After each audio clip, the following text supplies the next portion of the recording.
ইসলামী আন্দোলন বাংলাদেশ শুধুমাত্র ক্ষমতার রাজনীতি করে না। ইসলামী আন্দোলন বাংলাদেশ জনগণের কল্যাণে ইবাদতের রাজনীতি করে।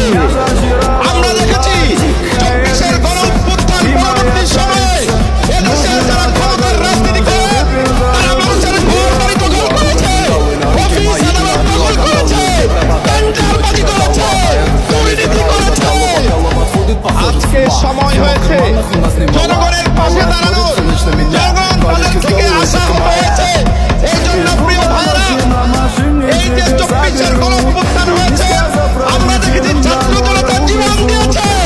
আগামী দিনে বাংলাদেশের ছাত্র জনতা আবার জীবন দিবে, রক্ত দিবে, আগামী সংসদকে কোরআনের সংসদে পরিণত করবে। এই আহ্বান এবং প্রত্যাশা রেখে আপনাদের প্রতি সবিনয় আহ্বান জানাতে চাই। প্রিয় বন্ধুগণ, আগামীর বাংলাদেশকে সুন্দর এবং বৈষম্যমুক্ত গড়ে তুলতে মাঠে ময়দানে প্রস্তুতি নেন, নিজেদেরকে যোগ্য হিসাবে গড়ে তুলেন। এই আহ্বান জানিয়ে, এই প্রত্যাশা জানিয়ে আমি আমার সংক্ষিপ্ত বক্তব্য শেষ করছি।